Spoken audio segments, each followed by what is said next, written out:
Today I've made a powerful DIY room heater with a smart, compact design, super easy to build, and absolutely perfect for the chilly winter days. And while making it, we needed a PCB, and this is the company that fulfilled our requirement, whose name is Jlcpcb. Jlcpcb is a PCB manufacturing and electronics prototyping company that provides services to hobbyists, students, and professional engineers. It is mainly popular for fast, low-cost, and high-quality PCB production. So now, let's assemble it. First, I started with a solid stick. Cut it down perfectly according to my requirement. No mistakes, no compromise. Then I fixed it tightly using strong glue so it holds steady even under high heat. Now comes the power part. I used Nichrome wire, one of the toughest and most heat-resistant materials, and started making my connections. Step by step, I wrapped that wire firmly around the stick, making sure it was tight, strong, and ready to take the current.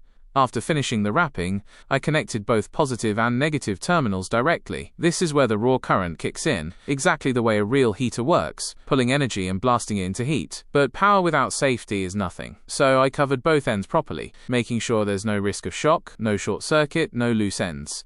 And here it is, a simple stick, platinum wire, glue, and smart wiring, combined to create a compact but powerful DIY heater. Now for this project's PCB, we are ordering it from Jlcpcb, and to complete the ordering process, we need Gerber file that I have already made. Now you need to upload your Gerber file. This is our project's Gerber file. We turn on the SMT option. Click on Secure Checkout. Here, I am using DHL in the shipping method. Finally, we continue, make the payment, and our order is placed. As you can see, within just 2 to 3 days we received our PCB box. Alright, let's open it up. Here you can see the PCBs I ordered, and honestly, the quality is impressive. The finish is smooth, the pads are clean, and everything looks exactly like the design I submitted. No defects, no scratches, just solid boards ready for action. Now, let's get straight into the assembly. I've got all the basic components laid out on the table. And yes, if anyone wants to know where to get these components, just drop a comment and I'll share the details. So, let's begin soldering. One by one, I'm placing the components on the board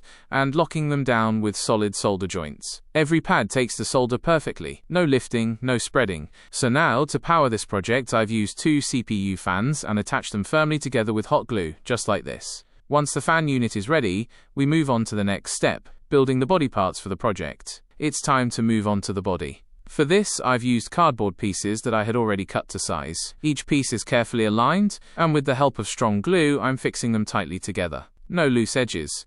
Everything needs to be firm, because this enclosure is going to protect our entire circuit. If you want, you can make the body even more advanced by shaping it with PVC pipes, giving it a stronger and cleaner finish. So now, I've taken 2 fans and attached them together using glue, making a compact dual fan setup. This goes on the top side of the body, fitted perfectly into the cutout. Once fixed, I secure it firmly so it doesn't move under operation. Inside the body, I place the completed PCB circuit. The fit is snug, clean, and exactly how I planned it. I finished the wiring connections carefully, double-checking polarity and alignment, because one wrong connection could fry the whole system. The structure is now complete, solid, and ready for power-up. For the power supply, I'm using a standard adapter. I've connected it neatly at the top, adjusted the placement, and locked it into position. Now, moment of truth, power on. And just look at that. The fans spin up, the circuit runs smoothly, and the entire project comes to life exactly as designed. This is the final result.